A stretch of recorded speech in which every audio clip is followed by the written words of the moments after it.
My name is Marcus Plowright. As chair of London's New Year's celebration, we've had to pivot this year, away from 15,000 Londoners celebrating together with music and fireworks, to a special remembrance of everyday heroes of 2020. Working with producer Mario Cercelli, we conceived the idea for this show in November. We were able to draft a script, complete 40 interviews, secure musical rights to wonderful local songs, record live performances, title, edit, and complete this program in 4 extremely short weeks. This was made possible through the generous support of the City of London and Lerner's Law Firm. During this difficult year for the arts and production communities, every dollar has been committed to local artists, actors, scriptwriters, videographers, sound technicians, and venues. As you watch this video, remember the heroes you've encountered, your friends and neighbors on the front lines, those who've risked it all in this pandemic year.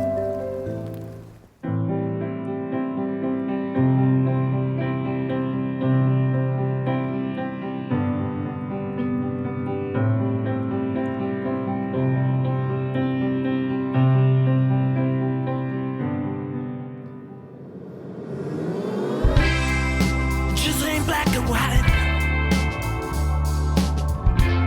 but every color in between. Nobody wants to be left out. Nobody wants to go on the scene. Just like that Al Green song, I'm tired of being alone. I'm tired of being alone. 10, 9, 8, 7, 6, 5, 4, 3, 2, 1.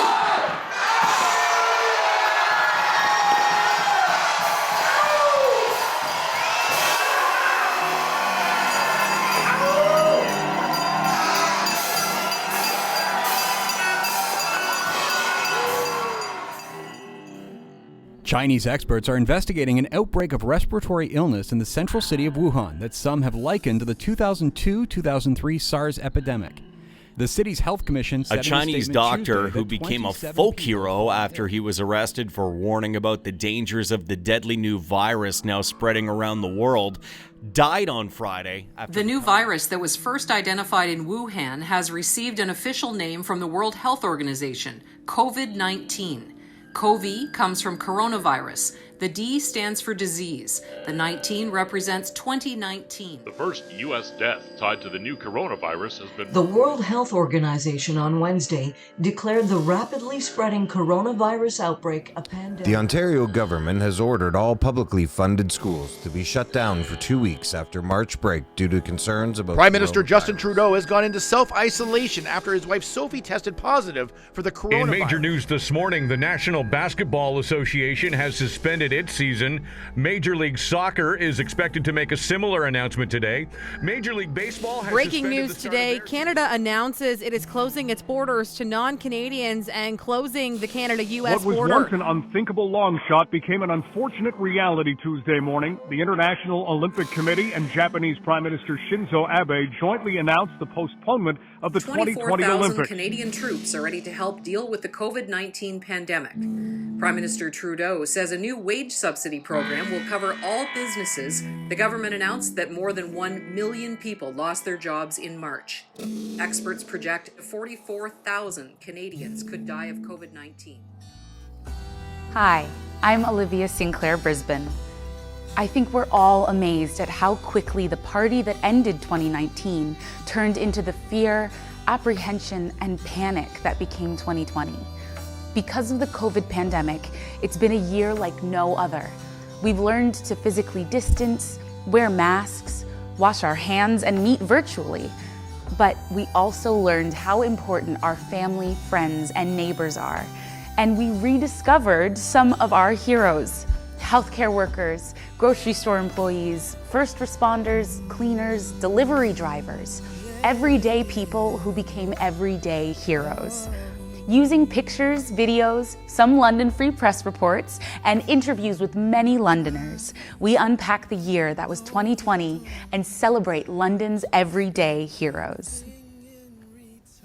I got this early March, and there wasn't as much information, but I can kind of confirm at least, and there's different levels. I had it pretty bad. So you get a pretty nasty fever. I had a fever for well over a week, like,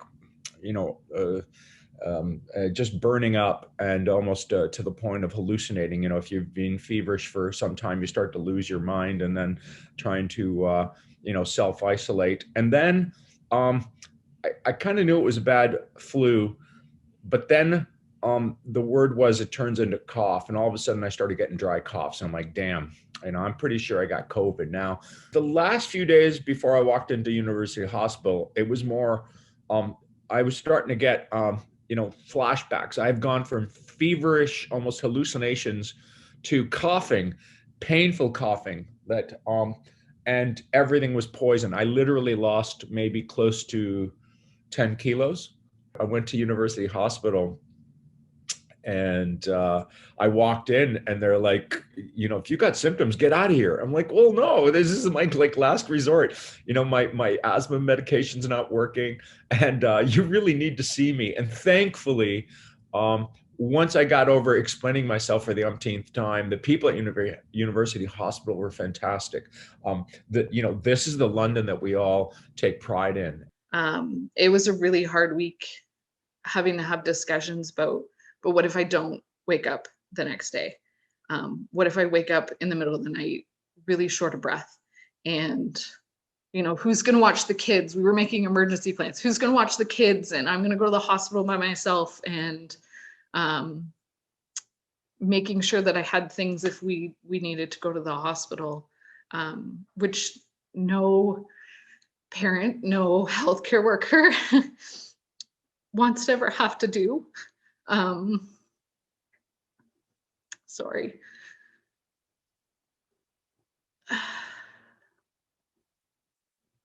We think that we're invincible. It made me question everything that I do. How I protect myself at the hospital, how I protect my co-workers, my family,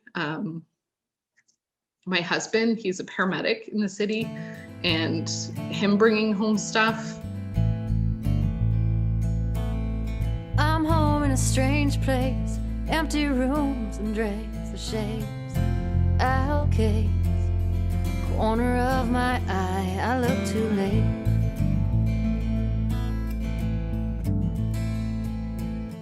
Quarter to 4, I watch the door, I watch the wall, I watch the clock and try not count backwards to where you are. If I could live forever, I would at least have time. Tell you all the reasons why. If I could breathe underwater, find Atlantis, take my hand. You wouldn't tell if I was crying. If this is it, throw me in, sink or swim. Throw me in.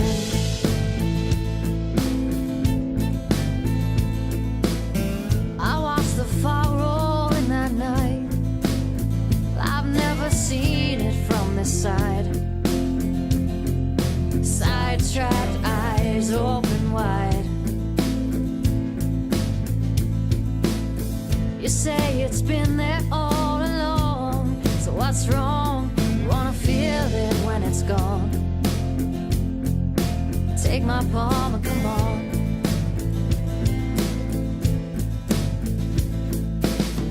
Lay me down across this bay. If I could find the words, I'll tell you what's been on my mind. I wish I could breathe underwater. We find Atlantis, take my hand. If it's not too late to try, but if this is it, throw me in, sink or swim. Throw me in.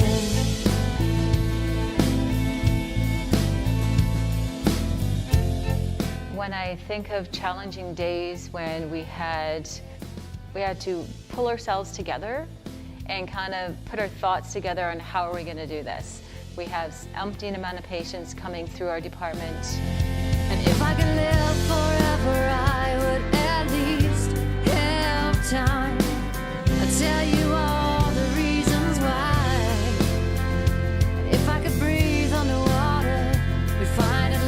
just take my hand. If it's not too late to try, but if this is it, throw me in, sink or swim. If this is it, throw me in, sink or swim. And if this is it, throw me in, sink or swim. Throw me in.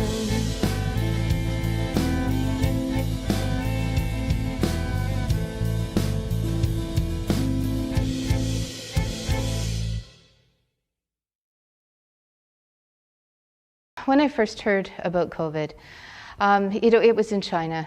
At that time, it seemed like a small threat. But I did find myself, because it was a healthcare issue, following it in the news, wondering what was happening, thinking about it a lot. And at that time, a lot of people said, it's just like the flu. Like, people shouldn't be worried. It's just the flu. But I kept finding myself wondering, why are they building new hospitals at rapid paces just to cover all the patients? They don't do that for the flu. This has to be something more. And so, at that time, I felt a bit afraid, right? And then when I found out it was in Canada, I started to feel really afraid. And I remember when they were talking about the first cases in Vancouver and saying to my husband, I'm going to get this thing. I'm really going to get this thing, aren't I? And in the back of my mind, and what I don't say out loud is, and I could die from it. And it's a very real threat to me. I was away in March. I'd gone away the week prior to March break with my family on a sun holiday, and it was during that week that the walls started kind of closing in. It was the week before March break, and so it wasn't reckless. We didn't think to go away on the basis of any travel precautions hadn't been issued at that point. But man, did things change in such a short period of time, as everyone knows. But it was a really desperate feeling being out of country at that time, and minute by minute saying, it looks like, telling my wife, honey, I think we're going to have to quarantine for 2 weeks when we get home, and being like, can you imagine? There's got to be a way around this. This sort of denialism that says, why on earth would that be necessary? Only to obviously appreciate the full gravity of things as it unfolded, as we all appreciated as it unfolded over those very long days of March. Mike Silverman, who's the head of infectious diseases here in London, did a special presentation for the physicians in the whole hospital at Vic, and talking about this novel coronavirus and saying this is a credible threat. And that's when I thought, okay, this has his attention, and everyone is kind of starting to talk about it at that point. Unbeknownst to us, obviously, the first case had already arrived into certainly the Pacific Northwest of the United States at that point, and not long thereafter in Canada. There was a moment when a picture circulated on social media of a hospital in China. This is, at the time they were building a brand new hospital in Wuhan in a matter of days. And a picture from a hospital that was already operating showed thousands of people crammed into a corridor, all wearing masks and all waiting to be seen for COVID symptoms. And I thought, this is just a disaster. My husband's aunts and uncles, so his mother's siblings, are still there. So we were actually getting very detailed information about what their day-to-day lives were like. Italy put into place lockdown measures quite quickly. These are people, though, that had lived through wars, his aunt and uncles. These are people who were invaded by, foreign powers. And what struck me about their reaction was a comment that his aunt made, which was that even during a time of war, they could still go out to the piazza. They could still go and get their groceries, say hello to a friend.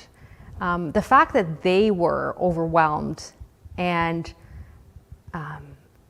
so impacted by the loneliness that the pandemic inflicted really moved me. First time when I heard, it's kind of confused because I didn't know what it was. And I realized it's getting scary, right? I'm kind of stressed. Well, I remember hearing, reading news articles about when it was just going on in China and thinking what a, unfortunate tragedy for the Chinese population having to go through something like that. I never thought they would, make it all the way to Canada, but obviously that happened very quickly, that it found its way over here. And I don't know, I think there were a lot of people who didn't think it was going to be this pandemic. At first you read the facts and you're getting all sorts of crazy news articles where people are, fudging the truth a little here and there, because they're not actually, in China witnessing what's actually going on. But yeah, once the reality sunk in and I realized it's literally all around us, it was horrifying. Kind of funny because I heard about it way back in, I think, December. I'm just kind of being a student that's always online, reading blogs and kind of just looking at IG posts. It seemed like really a joke, this weird pandemic and some random place in China. Didn't really take it too seriously, but next thing I know, I was kind of paying attention to my own life, doing my own thing, and then it just hit one day. My friend literally messaged me and said, "Joey, man, like, apparently school's about to lock down, like shut down completely because of COVID." Well, I remember going to work, and I remember getting given a sheet of paper, and it was a lockdown sheet of paper, and it literally was something in case the police were to pull you over on your way to work. So you could give them the sheet of paper and it said, "Oh no, this guy's clear, he's going to work."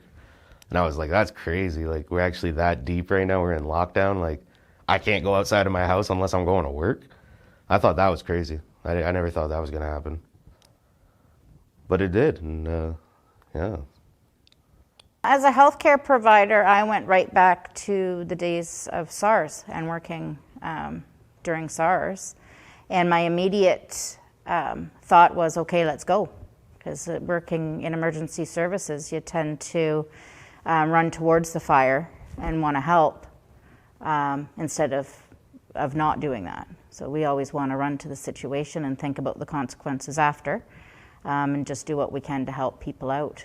So I think I was kind of putting my coat on and getting ready to go into work at any time, at that point in time. I wasn't concerned about having needing 10 extra beds and 10 extra ventilators. I was concerned about the orders of magnitude. What if that's, because this is exponential spread, we thought at the time, potentially, and so what if it's 1,000 extra beds? Because we don't have that many broom closets to turn into ICU beds. We don't have that many operating rooms that we can convert to ICU beds. If it's a matter of that kind of arithmetic, it's not jerry-rigging some solution to ventilate 2 people at once, which people were looking into. This is, we're in a doomsday scenario. This is the Western Fair Agriplex, the site of the city's first COVID-19 field hospital. London Health Sciences Centre has set up 144 beds, but it could be expanded to 500 depending on need. The hospital hopes they'll never have to use it. So our principle, first off and foremost, is that we're going to be building capacity to treat COVID patients in the 4 walls or the many walls of London Health Sciences Centre. My success point, and what I've told our teams, is the success for this facility is that we build it, we get it ready, and we never use it. The scope of this center is really going to be around treating patients who aren't critically ill. So the critically ill patients are going to be housed in London Health Sciences Centre, and this facility would be used for patients who are on the road to recovery but not ready to go home yet. The facility is fitted out for 144 beds for the initial phase. So I'm not sure how much we would expect to see. We're hoping we don't see any at all. London and many communities opened up a drive-in clinic. I think the one I went to was, I think in Oak Ridge. I think the first one in London. We see their family doctor sent them. They made a call to telehealth, and telehealth sent them here. The health unit also sends them here. Okay, so at this stage, we'd be assessing the patient for any symptoms. So the most common symptoms we're assessing for would be if they have a fever, if they have a dry cough, shortness of breath, sore throat, or runny nose, but we're also looking at other atypical symptoms. So any other symptoms they may be coming in with. The actual swabbing itself just takes a matter of seconds. It's called a nasopharyngeal swab, so it goes in through the nostril and then to the very back of your throat there. I think the major value is the ability to educate the public at large, give them peace of mind as to what they're doing and what they should be doing to prevent themselves from suffering from a COVID-19 episode. This group is my family. Emergency services has been great. The medics have been great. And we're all just scared. We're scared to lose one of our team members. We're scared to lose our kids, our family members. It's not just us. Knowing that we could spread it from patient to patient is terrifying. Regardless of how you felt about COVID at the beginning of 2020, as the year went on, it certainly impacted our lives more than any of us expected. Distancing, mask wearing, business restrictions, plastic screens, and distance learning. We began to call it the new normal, which to most of us was anything but normal. That in my mind, it was 2 months. This was all gonna go away. We were gonna close our showroom. We weren't gonna run Grow. Summer would come, we'd put on the high school project, everything would be fine, and that would be all. If you'd said it's gonna be goodbye 2020, I don't think I could have handled it that day. It was difficult, and so those first few weeks of COVID, we saw our numbers increase.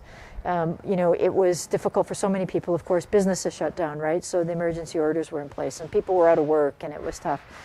And so we were helping a lot more than the 3,500 families a month. When COVID was announced in March, Lifespin did a proactive shutdown before the rest of the city shut down, because the clients that we serve are higher risk because of disability, illnesses, poverty, and age. So we took a proactive step to put all our programs online and have people stay at home. So there was moments where every step that we needed to go through, there was worldwide shortages of. So instead of plexiglass, we decided to put a custom-made glass, so that it was permanent and we wouldn't have any issues. But we needed to get ready to open. So I started just investing in the PPE that I knew my staff and I needed. I was responsible for my staff. I was responsible for our clients. I'm responsible for my own family, my own well-being as well, and our community at large. People who were faced with losing their businesses or who were afraid they were going to lose their businesses were calling me to talk about their employees. So one of my clients runs a very small, I'll call it service-based shop here in town, and had 3 full-time employees for the last 25 years. These are people who have sat around, the holiday table with her. These are people who have babysat her children. One of them is godmother to one of her children. And she said to me, "This feels like cutting off my limbs. I cannot imagine having to do this. How can we do this in a way that I'm going to be able to live with myself?" And of course, all of us would understand why she would have to take the steps that she was going to take, given that we were in a global pandemic. But what it reinforced to me is the humanity that exists between us all, and how these employment relationships are not just contractual in term. These are real human bonds. Our staff has been with us, I can go on, some of them exceeding the 20-year mark. Some of our sound engineers and bartenders and security, they've been with us for a long time. So it is a family-run business, and with an extended family, which is our staff. So, it had a huge effect on our staff. Thank God, the government came in with some programs that they've picked up some stuff, helped them out a little bit. But as for the business, it just down spiral. It's really negative, and we're holding on by a thread to stay afloat till this pandemic is over. So we have 170 people throughout our brand that we had to lay off. We kept about 4 employed during the shutdown for people that were kind of essential to what we needed to have happen still. One of the best things that we did out of all that was the owner, Rob, actually paid every single employee an additional 2 weeks' pay to get them carried over until EI would kick in or CERB would kick in. So that's something that you don't see big box stores doing. So it makes me proud to work for an independent when he actually took that time and his own money and paid every single staff member an extra paycheck just to carry them over, because we were concerned about their well-being and being able to pay the bills and feed their kids and all that kind of stuff.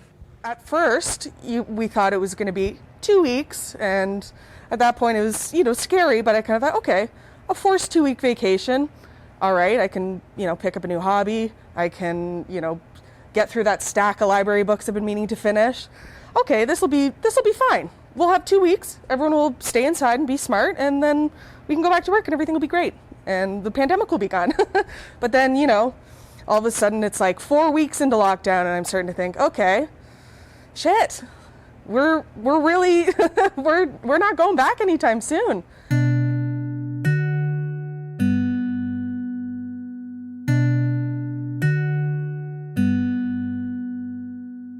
I think initially when it kind of hit that this was going to be a longer process, and we switched to full online learning, I think that's when everything kind of shifted, and we noticed the biggest change, because we obviously had very little time to transition to an online distance learning program. And in terms of coming back to school, we had all of these new protocols this year, and I think this has been a lot more overwhelming than a lot of people expected coming back. Being older and you've kind of gone through and you have great memories and you've gone through those final years of high school, and especially if it's your last year of high school, like those are some of the greatest memories you have, especially those last couple summers before maybe you're going to post-secondary. Everything is different for them. They didn't get to finish the year off strong. They didn't get to go on that final trip. They didn't get to do that big show. For some of them, it was their only show, Some of them, it was their only trip. So they didn't get to kind of do those things. So you got to really feel for the kids. They missed out on that. The hard part is sharing resources, right? Like not everybody has a computer for every single kid that they have. So just even making that work from a time standpoint, and things just take longer. I was concerned at the beginning of the year with how little 3, 4, and 5-year-olds were going to handle wearing masks every day, all day, every day. And they are resilient little beings. They adapted so well. We have a few who, you need the constant reminder, pull your mask up, make sure it's over your nose. But they're phenomenal. They do a lot better than most of us adults do with our masks.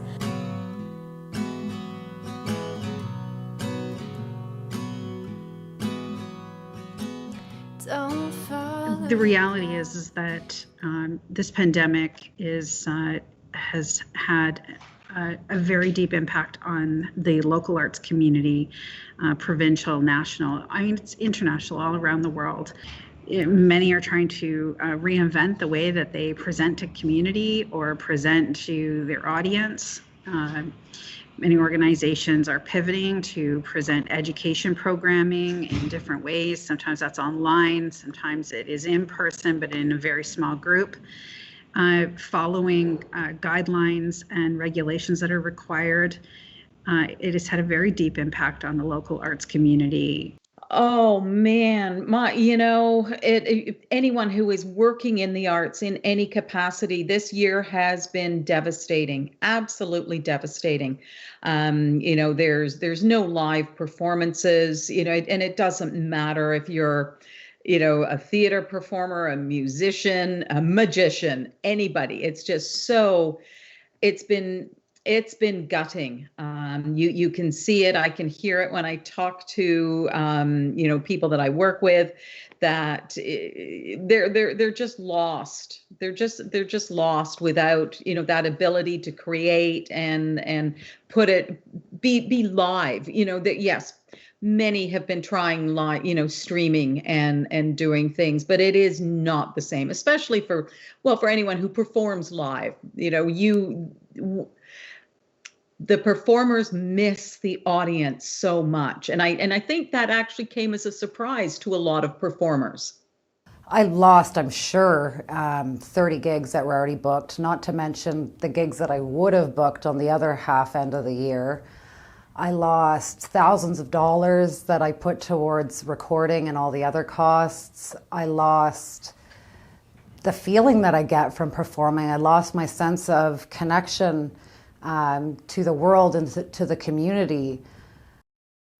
I was actually planning my first out-of-province show in Montreal, and then I had a touring opportunity out in Europe as well, and I had to scrap all that. Of course, that was back in March.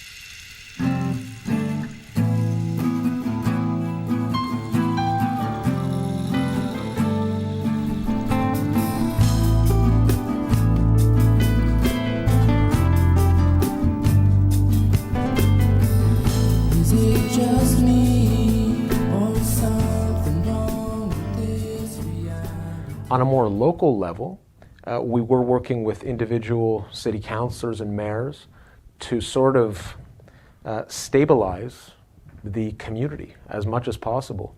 Businesses turned upside down, individuals with questions about their future. So helping them navigate the system, particularly in a crisis, became something that was imperative and something that we needed to do together. So it was great to work with Mayor Holder, daily calls, in fact, with the mayor in the first few weeks and months of the pandemic, and those calls certainly continue, and with provincial counterparts as well. Jeff Urich actually proved very good to work with. When we had challenges of PPE in London hospitals, I was on the phone trying to push for PPE to be prioritized for London, and Jeff Urich was making sure that that PPE would be distributed in the right way. And I'm very grateful to work in a country where the PPE shortage was recognized and that something was done about it, right? Like so many other places you read, they ran out and there was no help. But here, we always had PPE. We had what we needed to function effectively. It's changed my ability to practice in a more efficient manner at times. The PPE and how it is that we have to work with all this equipment on. My ability to communicate and build rapport with patients is difficult now because we're always wearing masks and face shields and gowns. We're all very type A and we have our way of doing things, and so I think it was just that apprehension and that what is this going to look like in a few months? Am I going to be at risk by this virus? Am I going to get sick from it because I work in healthcare? Sometimes driving into work, I feel myself start to get a little short of breath, maybe a little dizzy. And then I just think, oh yeah, we're going to have the daily panic attack. And then I just kind of laugh about it and it would go away. But that became a part of the early routine, and thank goodness that stopped. After a while, it just becomes your routine. I wear these clothes. I come home and I put them in the wash, I shower, and I wash my hands a lot more frequently than I used to. I wear a mask wherever I go. But it just becomes life, right? And after a while, you stop thinking about it. And after a while, you stop processing it because this is the new routine.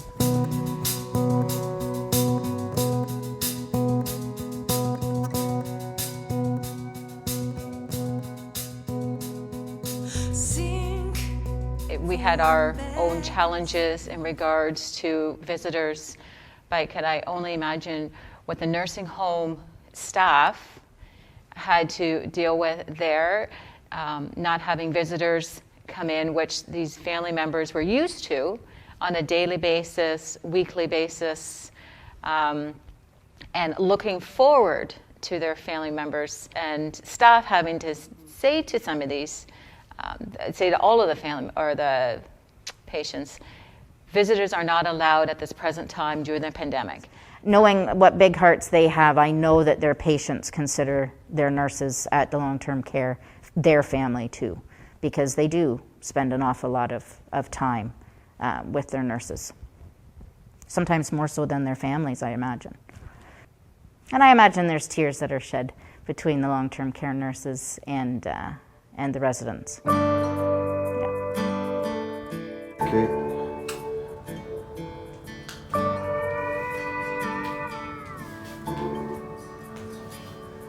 Sitting in the kitchen, the stories you tell. Part of me sees a part of you in myself. I can't help but listen and wonder out loud about the hard life that led you to now.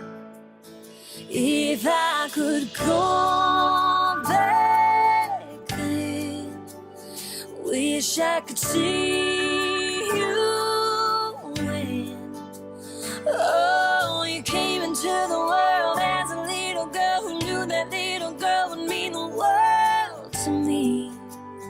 Back in 1943. Well, it gives us comfort that he's doing well and that he's being well taken care of. If I could travel in time and see through your eyes, I'd see you never complained a day in your life. 4 kids in a dog, a husband on the road. You were left to carry the load. If I could go back there, wish I could see you when, oh, you came into the world as a little girl who knew that little girl would mean the world to me. Back in 1940. It's really hard. We miss him. We, as sisters, every day we would come, one of us would come, at least 6 days a week. Long days and longer nights, you never gave up the good fight. If I could go back there, wish I could see you. Oh, you came into the world as a little girl who knew that little girl would mean the world to me. Back in 1943. Oh, back in 1943.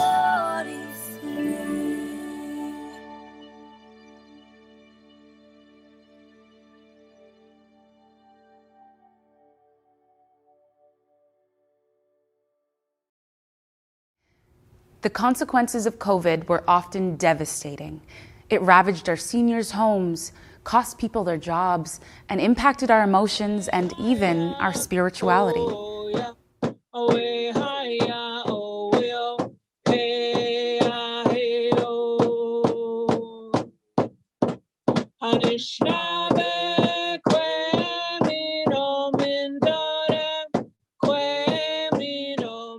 That's one of the ways in which our community has been helping people who are afflicted.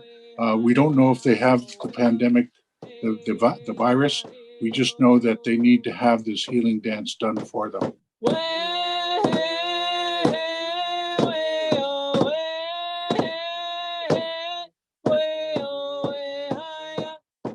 I'm particularly concerned about the economic impact and the social and emotional impact it has on Londoners, because it really really puts a toll on both the individual and the economy, and they go hand in hand. And it's people's mental well-being you get particularly concerned about as a result of isolation, maybe having lost their job. How do they pay their rents? Whether you're a merchant or whether you're an individual, it's dramatic. And we have really a strong sense of empathy. I applaud the senior levels of government for doing what they can do, and our own level of government for taking some steps in trying to help people work through this. This will be the most significant individual issue that will impact our city and our country, I would suggest to you, in all our lifetimes. It is that big.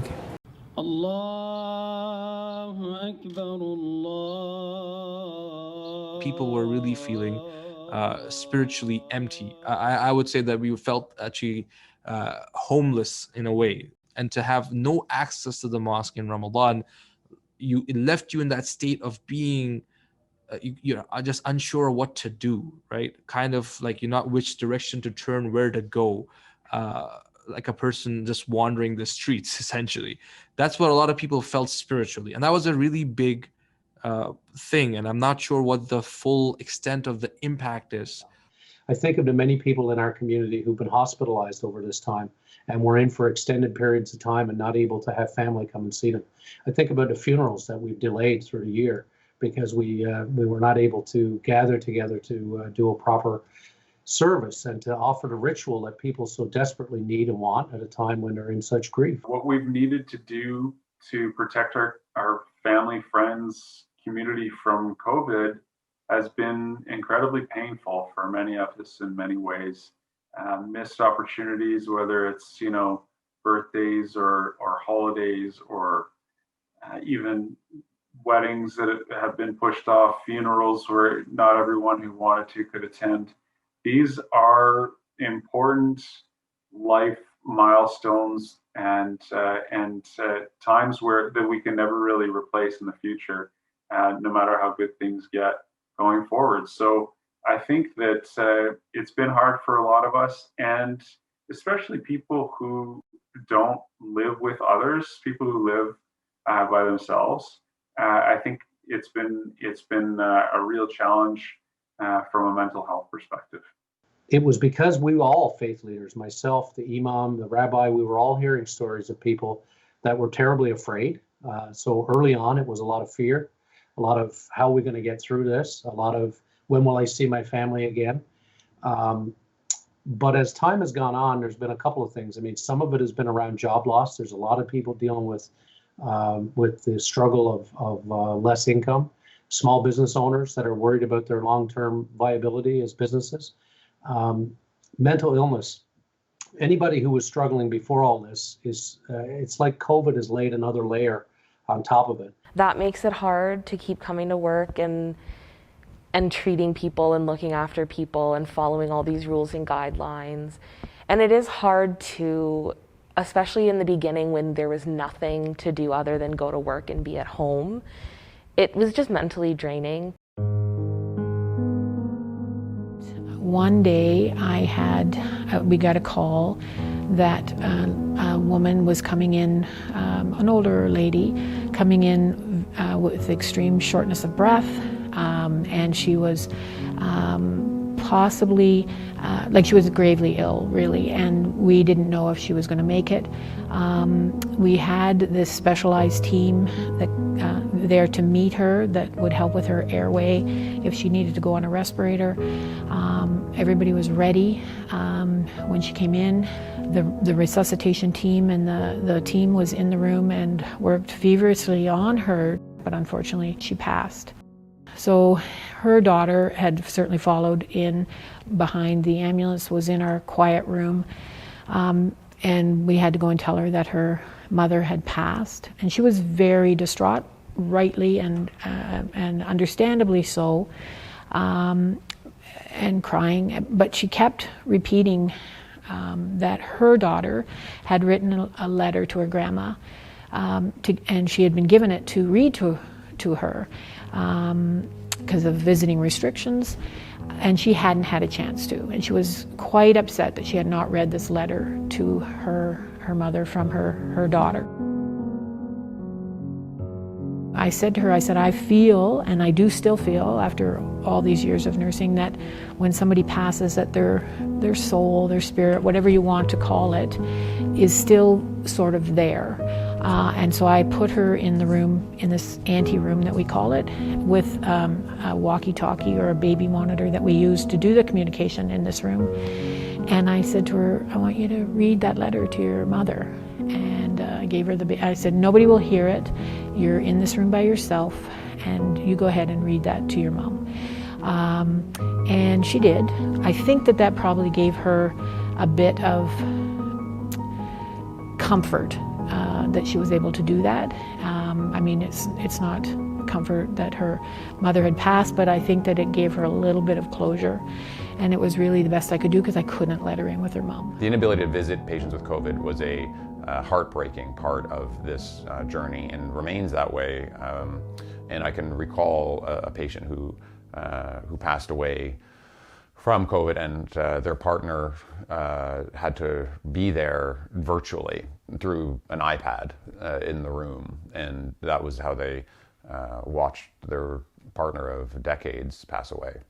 We never know with palliative patients when the time is, and the challenge with that would be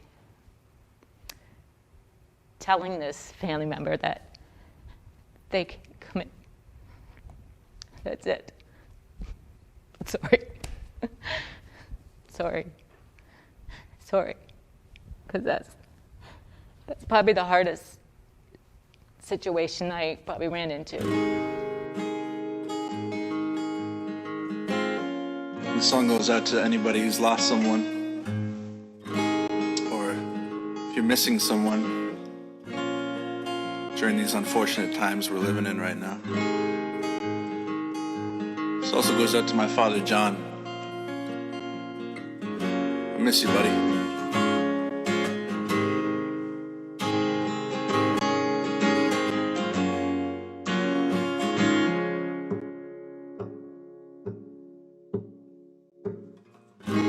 When I was growing up, you gave me comfort. Made sure I kept a clear head. Filled the days with wonder and stories by my bed. And I hope I see you again. And I won't let the memory fade or forget the things you said.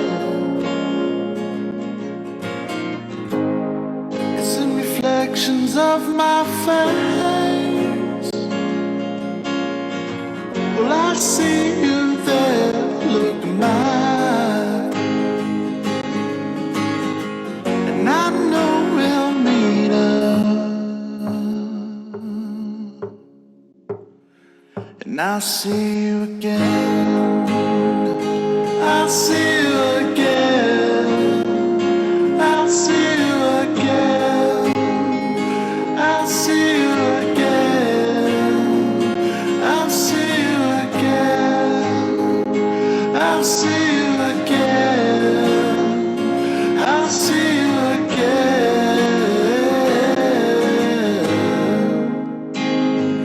I'll see you again.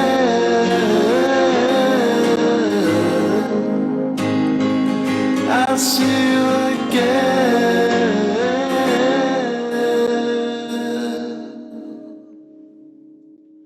I'll see you again. Miigwech. London's everyday heroes were shining. Essential frontline workers doing their jobs and Londoners doing what they do best in times of crisis, come together. Millions of dollars have been spent trying to help London's most vulnerable people during the COVID pandemic. But there's still an estimated 130 to 200 homeless people who don't have a place to stay for the winter or are willing to go into shelters. Several groups throughout the city, outreach groups, are bringing in food, meals, clothing, blankets, each day down to this encampment along the Thames River. This encampment has been growing for several months, and people are worried about what will happen to these people during the winter. So a group of coalition of community groups have gathered together, and they're going to City Hall to get some help to help these people make it through the next 4 or 5 months. Places like RBC Place, the convention center in London, have stepped up with agencies like the Food Bank and 519 Pursuit to prepare and deliver meals to people here every day. So we've been providing meals for London's most needy since I think end of April, and we'll probably continue into the warmer weather again in the spring. Well, we have this beautiful facility here. We have a really state-of-the-art kitchen.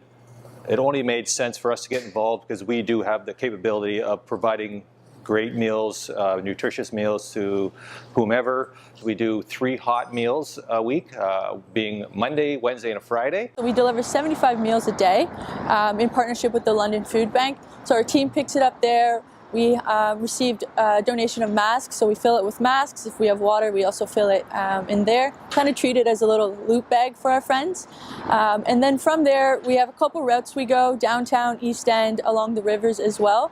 People weren't going to grocery stores, but what we've then found was then people just gave us money through the roof. So they were just as generous, but in a different way, which really tremendously helped us through that whole process. Usually we have 15 to 20 children in the day camp program. It's a free day camp program called Pocket Sized Farms that enables low-income working families to keep working and have their children in an active, environmentally encouraging day camp system throughout the summer. And instead of 15 to 20 children this year, we actually had 249 children registered for the day camp program.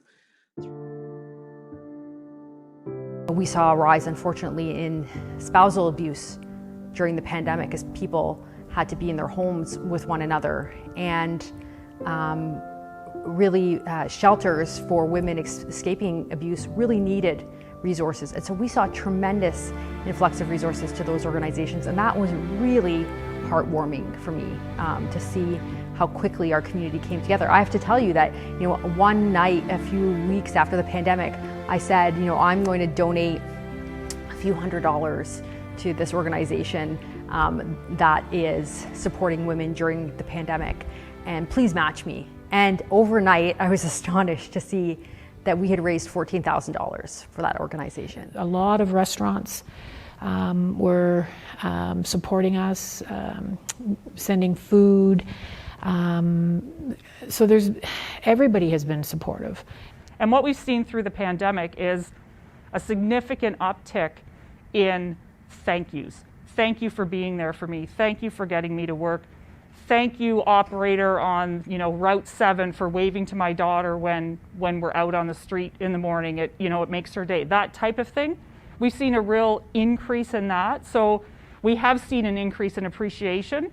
We've also heard anecdotally that it gave people a real peace of mind to see London Transit buses continue on the road throughout the pandemic, because it was a sense of normal for them. It's something that they were used to seeing, and they continued to see it. So I think there was an increased appreciation in the service overall, and the fact that we continue to be there for the community. People felt so strongly about wanting to do something to support these heroes who were putting their own lives and risking the lives of their family, because we didn't know a lot about the virus, remember, when we first got into this pandemic. And so people really didn't know exactly what kinds of risks they were taking when they were on the front lines. Quite heartwarming. I remember riding my bike through Old South with my kids, just on an evening bike ride, which we try to do because they weren't having recess anymore, of course, so they're getting all sedentary, so that couldn't happen. So so we just go evening bike rides, and I'd forgotten about the pots and pans, to be perfectly honest, and to be out a couple nights and people would be on their porches, and it would sort of be enough to make you tear up a little bit, and to feel particularly grateful. As I said, I didn't feel it was towards me. I felt like it's more towards the people who are providing the hands-on care right at the bedside, the people who are even like cleaning the rooms, all the way to the nurses, to the respiratory therapists, and the broader team that we work with. Yeah, the support from the community has been awesome. Like going out, there's a few times where after work, I'm still in my uniform, and you just get all these people coming up to you saying, thank you for everything you're doing. There was a parade earlier through the hospitals that our service participated in, and all the frontline staff and the hospital staff came out, and just that show of support really is touching, and I think it just makes you understand that, like, when you come in every day, whether it's I'm coming into the office to do education, or I'm going onto the trucks to do the frontline work, that people are behind you, and then you're making a difference for them. London's always been a city that pulls together in times of trouble and tragedy, and London's done a great job with always supporting us, no matter what we do in healthcare. And driving down the street, entering the hospital off Baseline, there was for For a long time there were people out there at every shift change banging the pots and pans, seeing the hearts that children have cut out in the windows. And just the words thank you, sometimes a smile. When people run across and they know what you do, just giving them that little smile. Because in all reality, the healthcare worker has probably looked at the face of death multiple times in that shift. You know, I have to tell you that the community support throughout this whole thing has been incredible. Like right at the start, the community just rallied behind the healthcare workers, right? They made us scrub caps. They sent us treats to the hospital. You know, every day someone was making something new. They were trying to fill the PPE gap by making masks. Walk down the neighborhood and people have signs in their windows. And it just means so much to know that people have your back. People at random, you know, if I am in the grocery store and I have some of my workwear on, not my scrubs because like I said, they go home, but a jacket, you know, that says Peds Emerge on it, someone will just say, thank you so much for all you do. And meanwhile, I'm sitting here looking at this grocery clerk who's equally, you know, in the public's way, thanking me for my work. And it has just meant so very much to see all of the positive outpouring of support from the community. It's not surprising that our everyday heroes are genuinely touched by the support they get from the London community. But many of them will tell you they're just doing their jobs and don't consider themselves heroes at all. Megan's not a hero. Megan just comes to work and does her job every day and tries to do it with, you know, the best that I can and serve my community, and that's it. I'm not a hero, I'm just a paramedic, you know? How would I describe a hero? That's a tough one, right? Spider-Man and all those people. I love all those heroes. I'm a huge fan of the Avengers and Marvel, and we think that those are our heroes, right? I love Star Trek heroes. I love all that. I never watch any TV ever where there isn't a good guy and a bad guy, and the good guy always wins. You got Batman, you got Spider-Man, Superman, love them all. Those are heroes in one sense.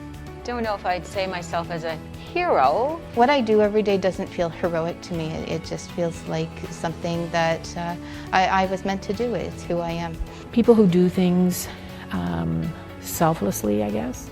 Everyone who gets up and tries to get through the day, however they do.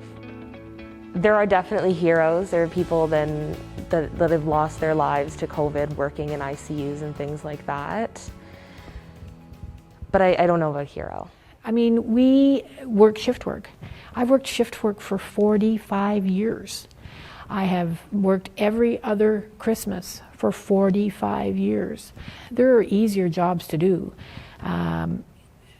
like way easier jobs to do. But we are exposed to violence and sickness and fear from patients and all kinds of things. So healthcare workers are for sure, and it's not just nurses, but it is nurses as well, but it's physicians, it's our cleaners, it's our emergency technicians, it's our clerical people. Our clerical people are front line. They're the first person these people see when they come into the emergency. So all of these people are heroes to me. My staff are certainly heroes, and certainly when you look at what they've been doing throughout this pandemic, they've gone above and beyond, and they continue to amaze me each and every day. It's also just the people that you see every day, like your bus drivers and whatnot, like the LTC. Well, I'm not a hero. I'm just doing my job. And the hero is the people who ever work in the hospital. It's important that we understand heroes to be everyday people who put others forward instead of themselves, who prioritize the needs of people, in fact, who they've never met, who stand up for people that they've never come across and say, I'm going to help this person. Teachers are definitely heroes. I think all the teachers that I've had have been heroes. All the teachers that I work with are heroes. But you got to think about all the other folks who are trying to get us through it, right? When those essential businesses were still running, but the pandemic is raging in the first wave. You know, you think about a grocery store clerk who keeps going to work and is just checking people out and getting them the food that they need and making that happen despite the fact that they might be at risk of contracting COVID. I think there was a lot of people in the service industry in particular doing jobs that are relatively low paid, who just kept showing up for work, kept doing their thing. It's important to also highlight our garbage pickup, our garbage people who kept working, different city staff who kept working so that we can be kept safe. So every single time you send a tweet or a message saying like, we need this and we need that door to be open and we need our garbage to be picked up and there were people behind those jobs who had to leave their families and who had to be in that unsafe situation so that you can be comfortable while we're all doing our part to stay home and keep everybody safe. We don't know what the future will look like, but we're all hoping it will be filled with good health, good friends, and good fortunes. But no matter what the future brings, we know that Londoners will meet it head on, and always with the help of everyday heroes. There's lots of thoughts about how life will look in 6 months or a year. I mean, I think there's the vaccine offers some hope for accelerating the return to normalcy. But my hope is that in a year's time that'll be a past state and many people will have been vaccinated. On the medical side, on the precautions, we'll be shaking hands. People after they're vaccinated and after the ambient disease levels dissipate, will people still wear masks routinely? Is it ever going to come back? I believe so. I believe it's going to come back. It's going to take some time.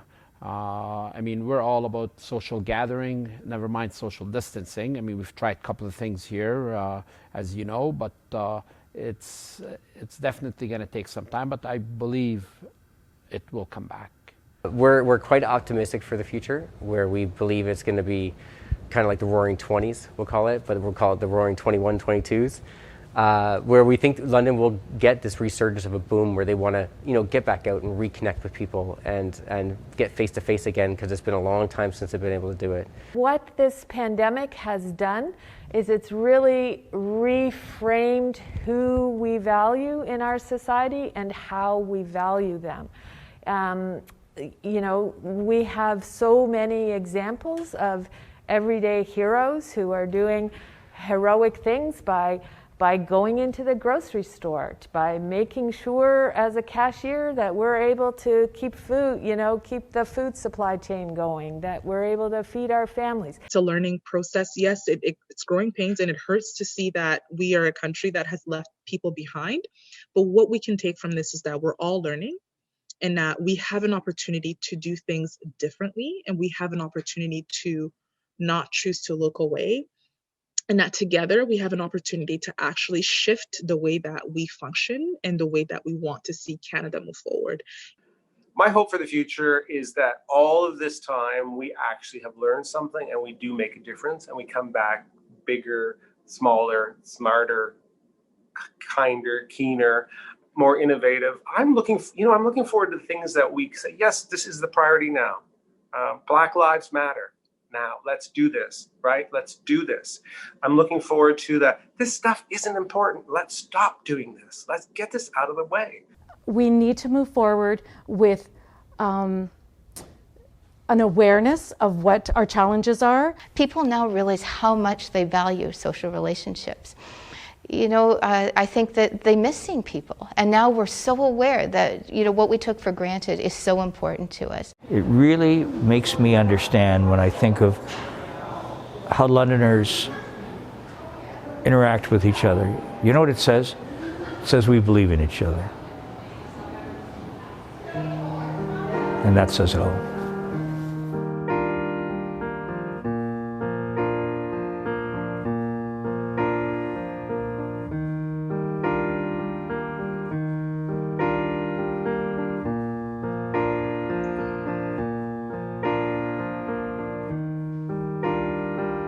Driving down the 401, on a new way to a new beginning.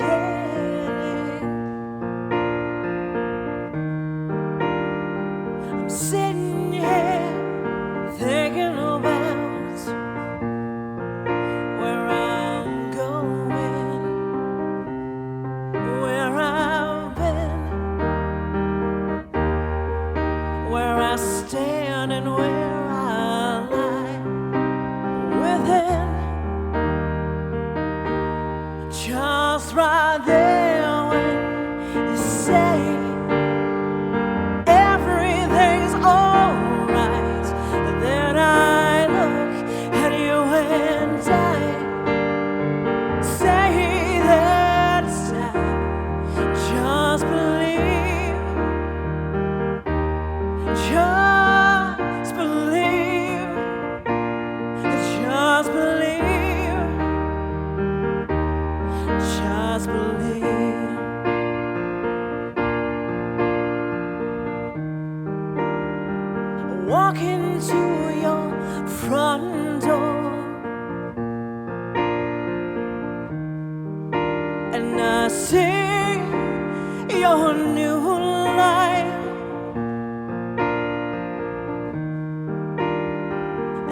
right there I said what I'm gonna do. Do I be a part of your new life? Just right there when you say everything's alright, then I look at you and I say that just believe, just believe, just believe, just believe. The memories we have, they turn into life. That everything we have is just alive. Just right there when you say everything's alright, then I look at you and I say that it's time. Just believe, just believe, just believe,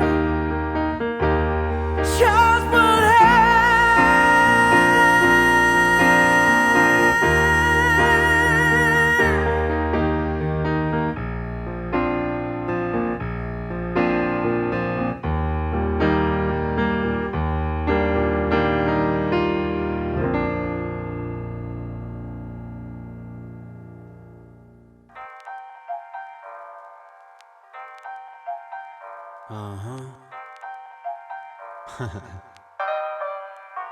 What up, everybody? Seems like we're living in some crazy ass times these days, huh? That is okay. Let me tell you what I've been up to. It protects others more than it protects you, because it prevents you from breathing or speaking moistly on them. What a terrible image. Go to shake my hand. No, I don't want to shake your hand. You might have the coronavirus.